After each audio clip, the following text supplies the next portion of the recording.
Hello, my friends, and welcome to this YouTube video. Hi, well, Bart's there. We're going to talk tonight about visions, things that you see in your mind's eye. And it's an interesting subject because people kind of think they don't have visions, but they do. And they don't realize they're visions because it's not the way they think it should be like. And the way they think it should be like is like this amazing cosmic kind of thing that goes on.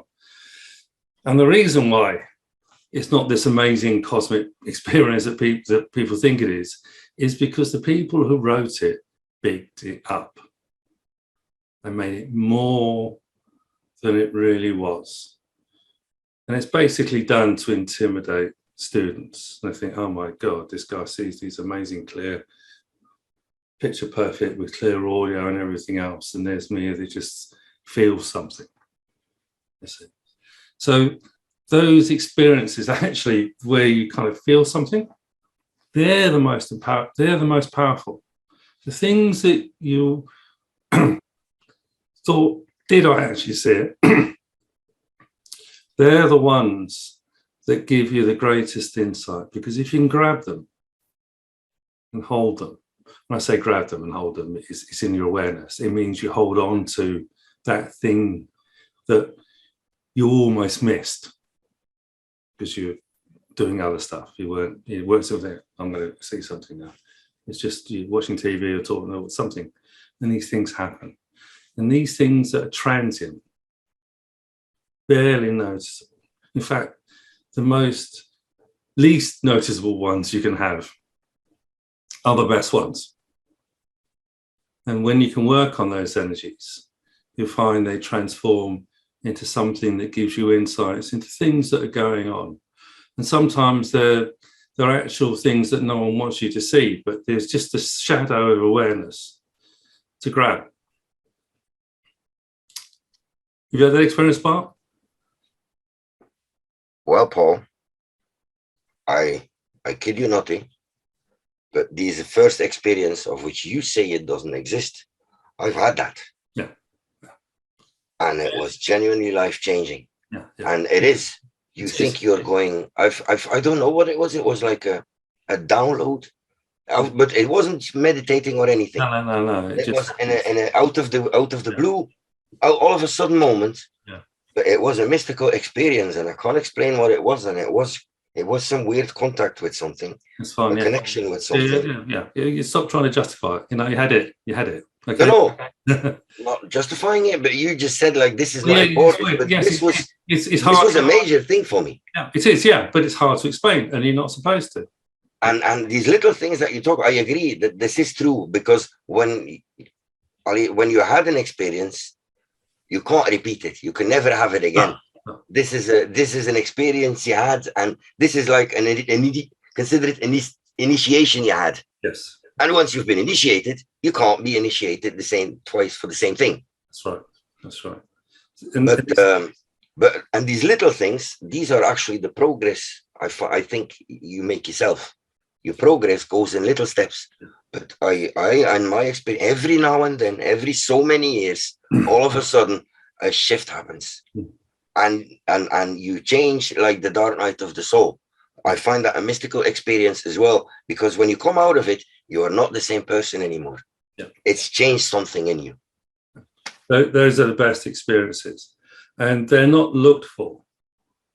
No way, they come like a spirit. Yeah, uninvited. It's like a fly that's sort of, you know, but annoying, and you have to kind of deal with it. And it's a kind of it's a knocking in the sense of, you know,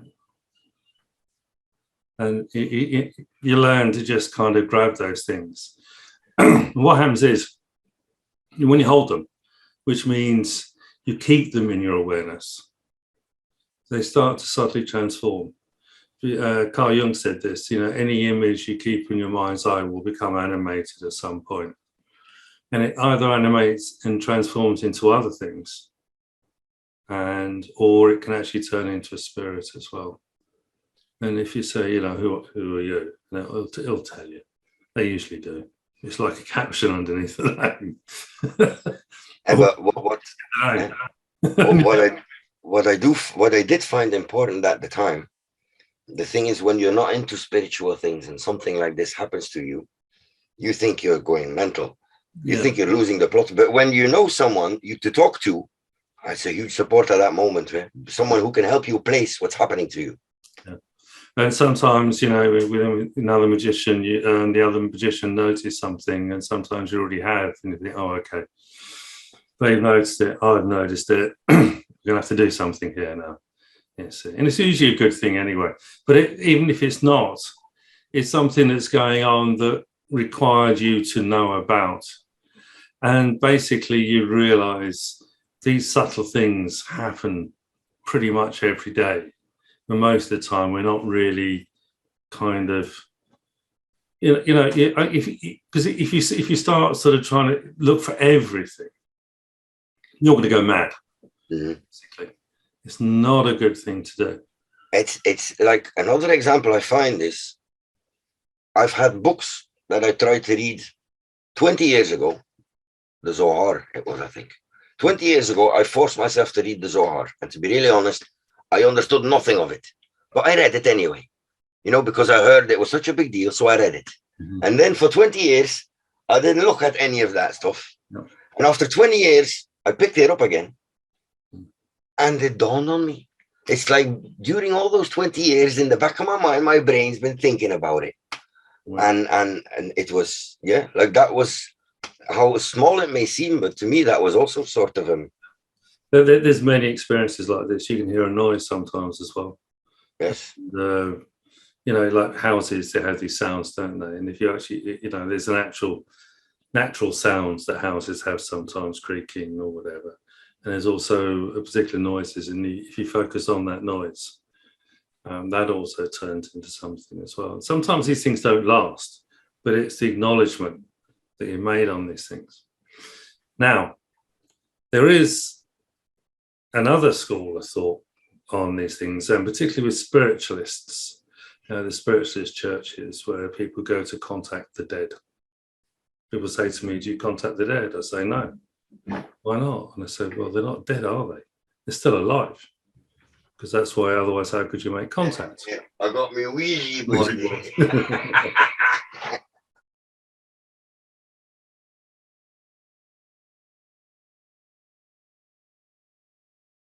So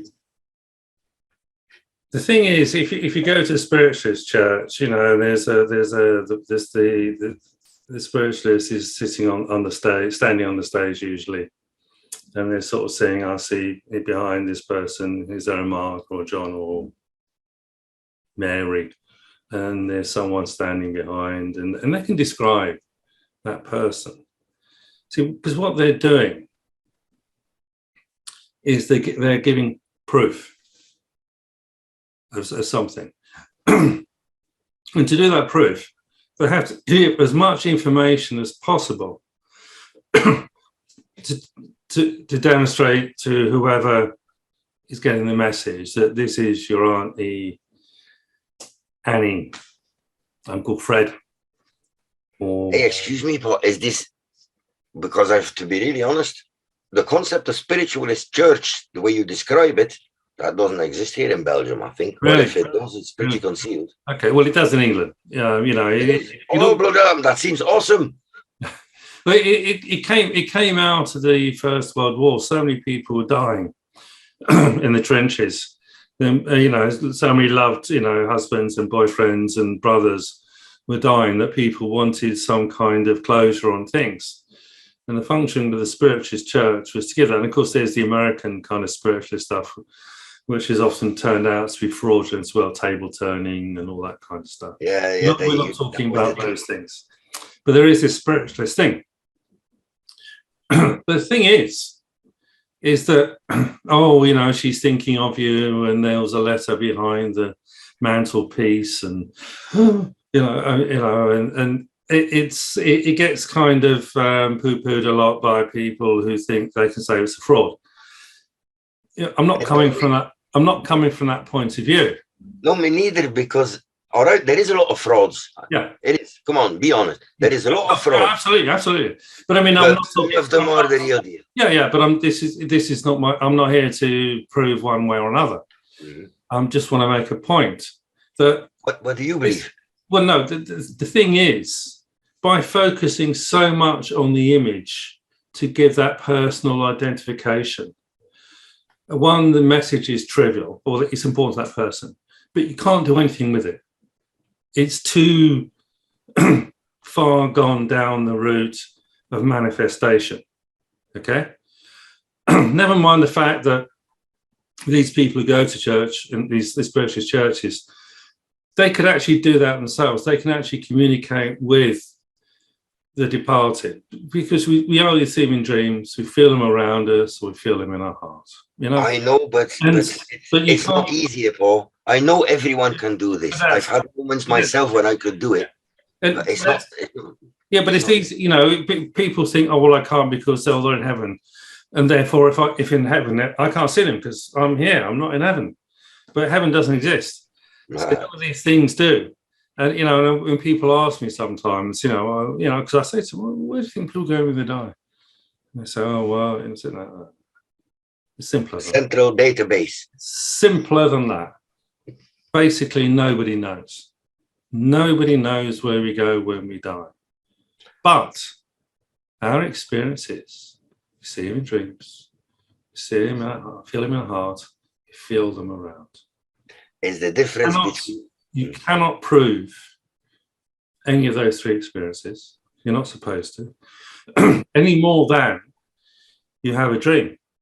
I had a dream. Okay, great. Yeah, I did too. You can't prove dreams. There's the difference between, what is it? It's Crowley who wrote the whole thing about the difference between knowing and believing. Yeah, but it's not a belief. You know, you didn't believe you dreamt about your grandfather in a dream. You know, it's an experience. Well, but if knowing something without being able to prove it is actually believing. No. Well, no, that's the experience. That's the experience. It's valid because you had that experience. Yes, but you can't prove it to anyone else. That's the point. So they have no choice but to believe you. But that's the point. You had the experience. You can't prove it. You can say what you like about dreams you have. You can't prove. And about experience. Your dreams. But other people say, well, I've had similar dreams. You know, walking naked, flying on a plane.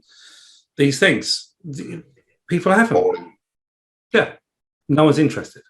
So if you said, oh, I saw my auntie Winnie earlier today. Oh, very good. You know, it's harmless because they're usually people who passed on who have genuine feelings for you anyway. They loved you, grandparents, parents, people like this. You know, there's nothing malicious.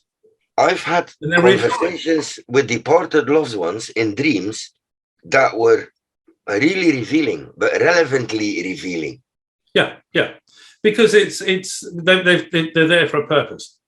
Something they need to communicate that you haven't been listening to in the waking state.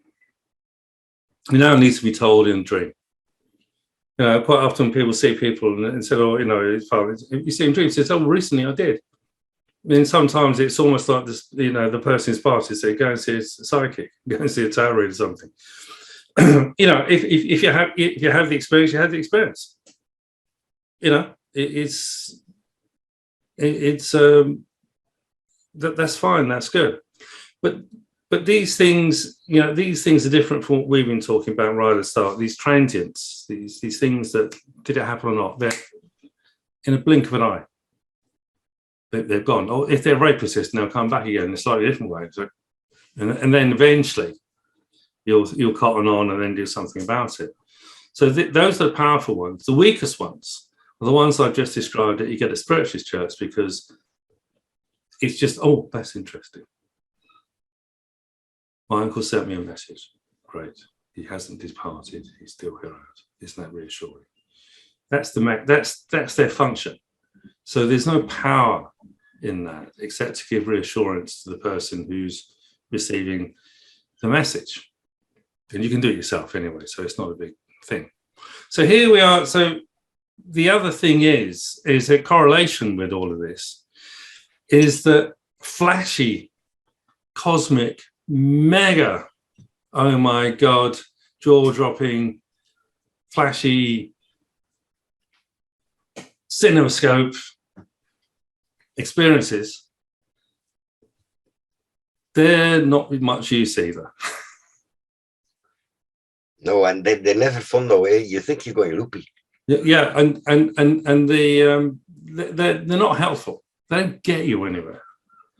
Well, yeah, they may make your family think you're weird. You lose all your friends, and you become unemployable. Well, if you're stupid enough to tell them, that's your fault. No, but you still become weird. You don't have to tell them, but your family thinks you're a weirdo. You lose your friends, and you become unemployable. That's the holy trinity of spirituality. So Aleister Crowley, in his wisdom, wrote about visions as well. And I've got a quote. So this is a quote from Liber Aleph. This is actually from my Discord channel for my Patreon group. We have lots of interesting discussions, much deeper than anything that we get to do on YouTube, or very often in the Facebook group as well. So it's just very interesting. You've seen them, haven't you, Bart? Yes. They're go a lot deeper, figuratively and literally. Yeah. It's fascinating to sort of see the level, and I think, okay, I'm gonna raise my game up here a bit, because these people know things. So which is always a good thing anyway. Yes, and they are not as easily shocked. No, that's the great thing about Patreon as well. That there are people can be more honest and straightforward in what they talk about there. It's not as if there's any Tom, Dick, and Harry there. It's his people who want to be there. So you get a much more interesting and powerful dynamic going on, and it makes me far more inclined to respond than I ever do on Facebook these days. Anyway, here is the quote from Liber Aleph. Mm-hmm. And this is actually from yesterday, I think. I think we were talking about this yesterday. Yeah, yesterday. Yesterday at 6:56 a.m. There we go. So that's UK time. I think it is, yes. So he says, the magician may go on for a long time being fooled and flattered by the astrals that he has himself modified or manufactured. So this is a slightly different thing. It's the magicians create elementals and all these things and stuff, and they're interacting with them. It's a bit like artificial intelligence. When you go onto these things, you think you're talking to a real human being, but it's an AI robot that's been programmed to talk about these things. And when people really start to believe that, my God, this person really knows something. So this is, this is the warning. So this is another stage here. So we're talking about actually creating these effects. And these effects can be non-localized. The magician thinks he's localized because he's seeing them, but actually he might be seeing them in conjunction with other things that he's trying to do. And they can leak out and go into other places. Or he's trying to repeat an experience. Yes. Yeah, you're trying to, repeatability is brilliant for sport and developing muscle memory and things like that, but completely useless when it comes to this kind of work, because you've moved on and changed and you're different. So the experience is going to be different, because why would it be the same? Well, when you try to repeat an experience, you're actually not advancing anymore. Eh? No, you're going backwards. You stick in the same place. Yeah, you go backwards. So he talks about astrals with a capital A. So these astrals, these things that they've created. These are figments of your imagination, actually. And you're making them more real. And because you're making them more real, because they're aspects of you who you think they know you. Well, yes, they do, because they're aspects of you that you've externalized. But which one is the real you? Yes. Well, you're into multiverses, Bart. So it's the one that listens. Oh, a bit deep there. That was It is. Yeah. I wonder that, because you have indeed, you have many voices in in your head telling you to do things. Which one is the real you? Well, and the only explanation I could give is it's the one that listens. We're going to be careful, aren't you? Because you get into schizophrenia and all kinds of disordered states. Oh, Paul, if I would reveal the dark depths of my psyche, I think I wouldn't be allowed to make videos anymore. We already know. So then he says, their natural subservience to himself will please him. Poor ape. That's what we've been discussing. You know, it's an ego trip. Vanity. Yeah, you hear what you want to hear. It's a vanity book launch. You know, you wrote the book for yourself and you published it and you've done a book launch for it. Well done. Yeah, I am guilty as charged on this. When I read this, it did click like, yes, the man does have a point. So he says they will pretend to show him marvelous mysteries, pageants of beauty and wonder, unspeakably splendid. Yes, you think you advance. We've all read these kind of visions, haven't we? On be careful, and after this part, I have another remark to make. I will try not to forget it. So, unspeakably splendid. He will incline to accept them as true, for the very reason that they are images of himself, idealized by the imagination. Now, Crowley's not shy when he comes forward talking about visions, is he? But he has to be blunt like this to bring the point across, because we're talking about very subtle sensations here. But that's what the power is, because subtle isn't interesting as a fascination of the mind, you know, because you want to jazz it up, you want to, you know, an LSD trip or something like that. But no, these ones are like something happened there. Well, but for example, if you do the things like that you're encouraged to do when you join a thelemic organization, I'm talking about the middle pillar exercise, for example. To be really honest, I think like an exercise like the middle pillar, when you actually, if you do it properly, you do feel like you are vibrating and this and that. But I do think there is also the danger in exercises like this to be fooling yourself. There's a very low threshold of self-deception going on here. See, when those transients come along, we're not looking for it. We're not sort of thinking, today I will say a transient and it will become this. It is you're just getting on with stuff and something catchy. Sometimes it's this to the side of the eye, you know, you just... And the thing is as well, though, they're always there. You expect something special, but in reality, it's nothing special because it's always there. It's like this little corner in your head. It's a little thing. It's a little thing. But then he says, these images of himself idealized by the imagination. So the imagination, his imagination, is making them more perfect. This is why you have to be a bit careful when you read people saying they invoke this and that spirit and this and that demon and this went on and everything else. I mean, you're thinking, well, this is a bit of a, you know, too much information. When I have in such a situation, I do actually ask proof. And I am only convinced, and this is by, for example, pulling a tarot card. That has to be relevant. Well, that's one way, or you know, it's, I mean, there's a kind of ipsity, there's a kind of truthfulness that comes out of these things anyway. Part of it is that, one, that you weren't looking for it. Two, you took a while to notice it and do anything about it. And three, whatever comes out of that is never what you expect. So those things, you know, is a good suggestion that there was validity in whatever that was, because you're having to spend weeks and weeks and weeks working on that particular thing. Sometimes it's thing you're not interested in. You think, oh God, it's really not my cup of tea. But actually, there's some relevance in there. It's like this pathworking thing that I'm doing as well, Paul.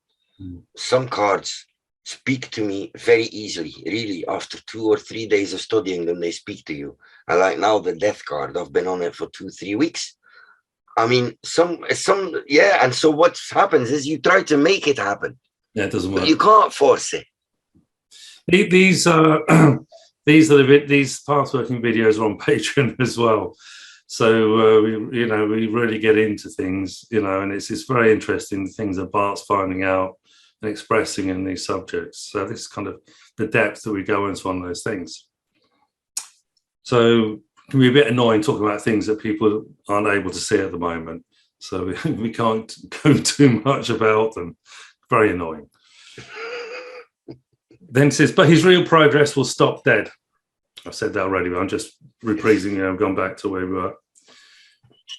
These phantasms will prevent him from coming into contact with independent intelligences from whom alone he can learn anything new. So this is the way, this is the perfect way. So it's kind of a contraception that's going on here on these things. It's who are you to say, that something that you created, basically you're creating a monster.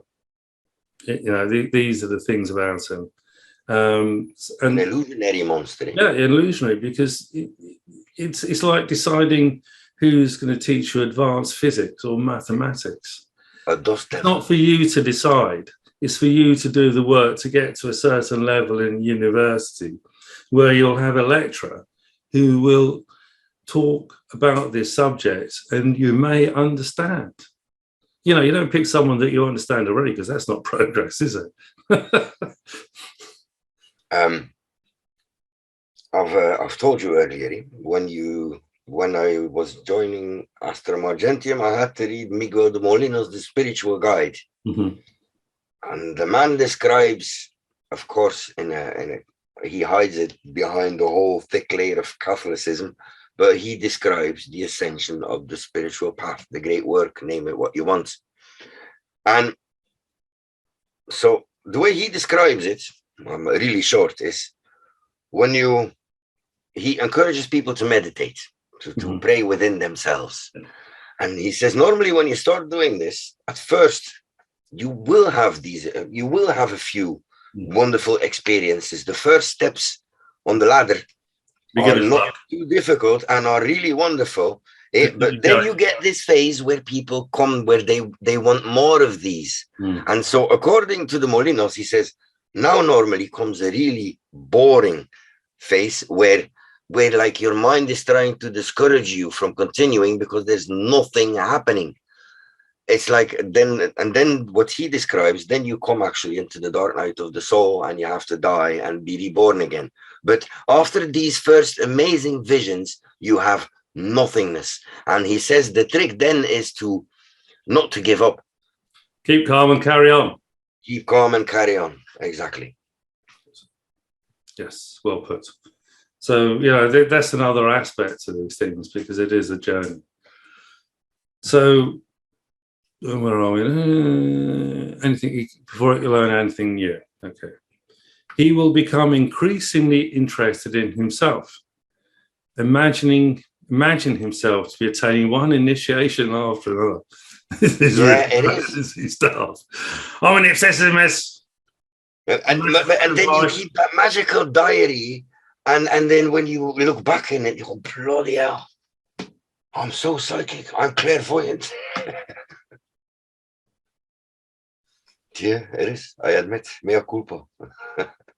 So it's his ego inflation basically that's going on. Well, but because you do read a lot as well, and in one way, the ultimate spirituality is not thinking about all this sort of stuff, and just do what you need to do and carry on with it. There's no need to be thinking about different layers of consciousness, and the point is normally just to do your will. And if you follow your right gut instinct and you do your will, then this is all bollocks. Yep. But technical term there, Bart used, but I think it's quite relevant. So he says his ego will expand unchecked. This ego inflation thing. I am the Magus, and I am this, and I am. His ego will expand unchecked till he's seen to himself to have heaven at his feet. This is God complex stuff we're going on to now. This was something I was going to bring up that I said I'll talk about this later. This happens as well to many people. They have an experience and they think they're Jesus. Well, the number of people have written books, a trilogy or however many books on one experience. You know, and it's great. You had an experience. I've had loads. I mean, I can't remember most of the ones I've had. Yeah. But then again, the magic that we are into is high magic. But I know very little people who even know what high magic is. Yeah, but that's not high magic doing rituals either. This isn't a sort of. Normally a high magic is working on yourself, working on your own consciousness. Right. Yeah. That's a different thing. Trying to fit in the world as it is without changing the world, but changing yourself. Yeah. And that's exactly the sort of magic that we are into here. Yeah, but when you look at the people who are into magic, very little people are into high magic. I want to do this to this woman social. I want to manifest money. I want to manifest a job. I want a boyfriend. I want God knows what. Yeah, you're right. That's low magic. Yes. That's low magic. Yes. That's what I find low magic. Trying to change the world according to your desires. Exactly. Good luck on that one. Well, it also works, Paul, but it's short-lived, eh? Yeah. It doesn't. It's like an itch you scratch. All right. And you spend all your time wondering if you imagined it in the first place. Well, yes, you did. And you also get a big head from it, eh? Oh, I am so powerful. Yeah.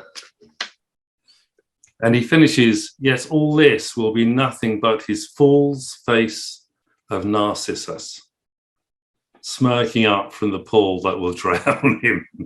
Exactly what I just said, without even knowing what you were going to say.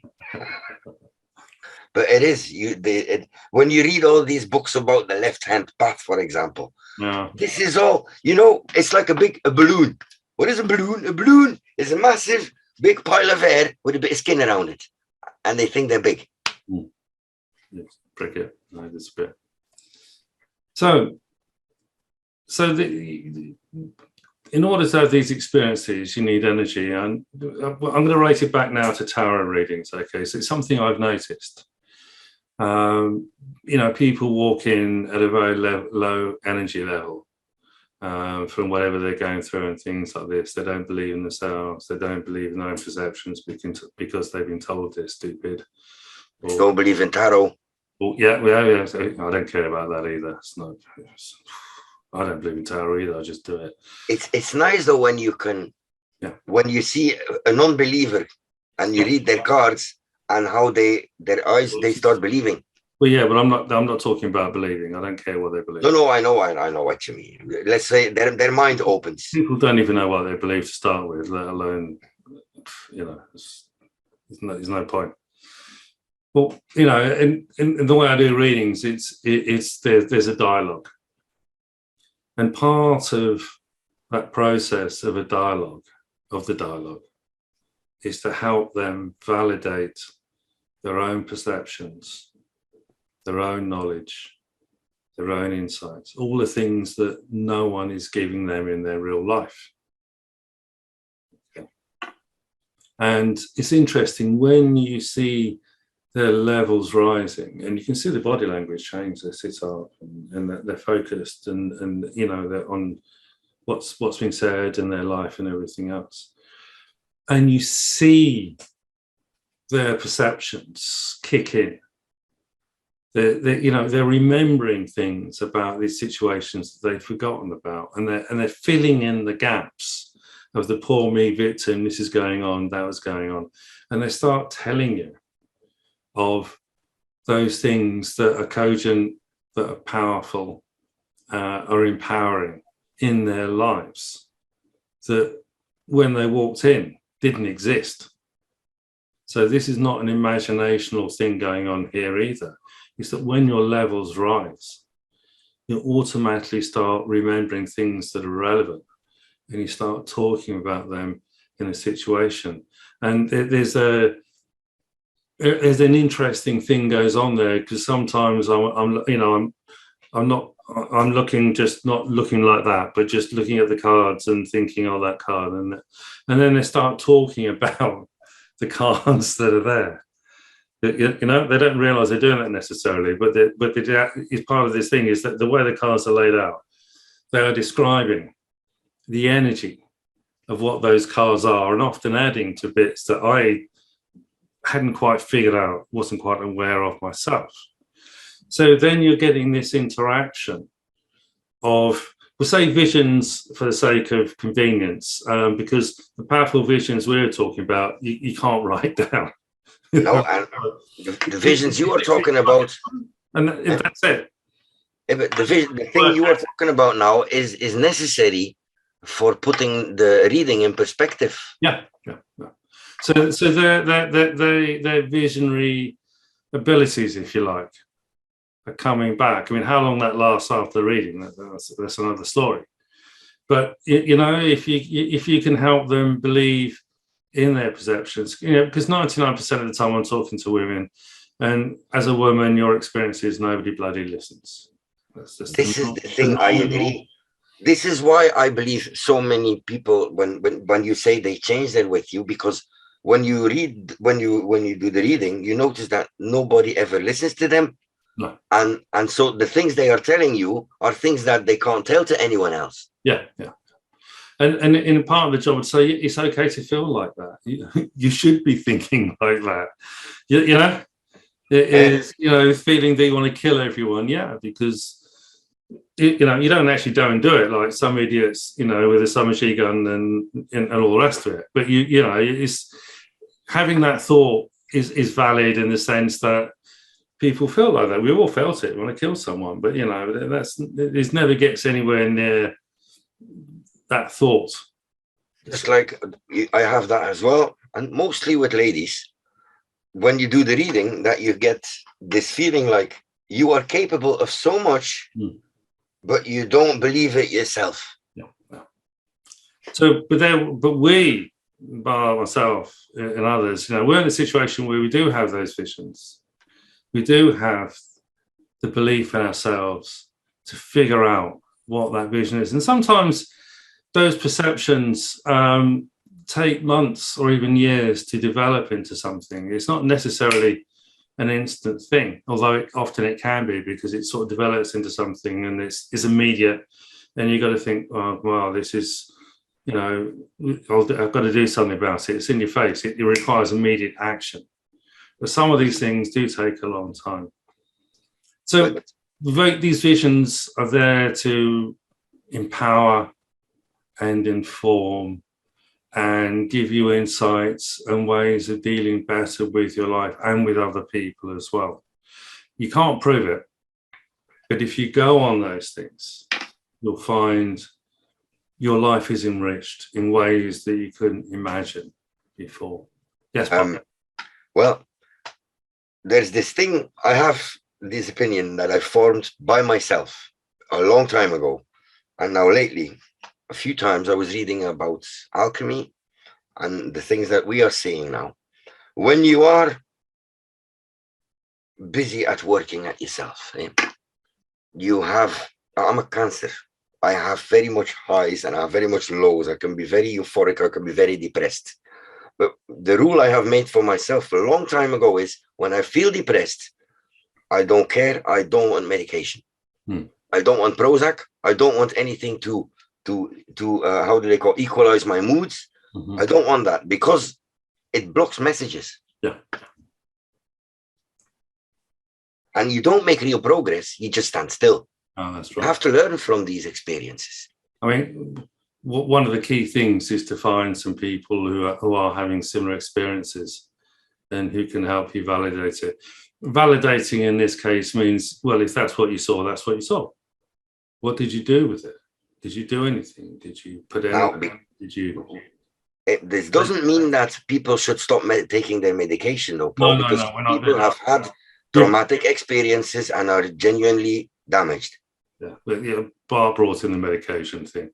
It wasn't it wasn't part of the Yeah, but just for a plane, because you feel a little bit depressed. Some people already go to the doctor and they get antidepressants. Yeah, And no, I think that's I mean that's another subject entirely here. You know, it's visions happen more than you think. People see spirits more often than they think, and these spirits are powerful spirits. But because they would think, well, I can't have seen them because I didn't invoke them, did I? Well, exactly. If they turn up and you haven't invoked them, then you're doing pretty good. You know, they're there for a reason. They don't just turn up for any Tom, Dick, and Harry. And it's not just turning up; it's more show themselves, because turning up. Yeah, they yes, I am here, and some, you know, they sort of say, "Oh, anything you need to do," and you kind of think, "Oh, well, kind of all right, man. Actually, thank you very much. You know, I'll get back to you." Because you were thinking, well, I'm going to invoke this spirit, and he's going to help me do this and this and that. It's just like, oh, gosh, right. Oh. You know, and they're pretty chilled as well, actually, too. They're not at all pompous like magicians are. You know, they're pretty much, yeah, it's me. Okay. Good to know. We'll have another chat sometime, you know, and fun age, yeah, no problem. You know, it's more that kind of thing than any sort of, you know, these and thous. Well, that's the Hollywood version. Yeah. And the OTO version as well, I think, too. So there we are, ladies and gentlemen, seekers. You know, it's if you have visions, you have visions. You don't have to prove them, and you don't have to live them in your life, because that's a fantasy world in itself. You see, you're not Superman. You can't fly. Yes, when you get a message, the message is for you, not for everyone else. Yes, that's the difference. It might sound universal, but it's just for you. So, you know, just keep it between yourself and God. And if you try to tell it to others, there's a big chance they're going to think you are full of. Yeah, you're doing, you know, what are you trying to prove? It doesn't work. There's no point in these things. So there we are. These are visions that you don't need with the tarot cards, although when I'm doing a reading, these things do come into mind and you have to use them as well. That's another aspect of these things too. But they're independent of the cards that are there. Well, the cards facilitate that thing that appears. Well, the name of our favorite card game is called the Book of Thoth. Thoth is another name for Mercury, the messenger of the gods. So, and communication, Mercury is tricky. He is a thief. Mercury is tricky. He is a thief. You know, you can't trust everything. But I mean, there are ways and means of doing it. I think invoking either Saturn or Mercury symbol was supposed to be a way, wasn't it? In the Golden Dawn of validating these things, if you can remember. It doesn't work like that either. They just kind of come, they sort of become something, and then it's like, done. Move on. Nothing to see here. So I hope you enjoyed this. Give us a like. There's my Facebook group, and there's Bart's Facebook group, and there's the Patreon thing as well, which is very interesting. You go into a lot more. This is kind of almost like a flavor, if you like, of this is for Patreon, but this is also going to be on Facebook as well, because this is a nice, interesting way of looking at things and gives a flavor of how we look at things.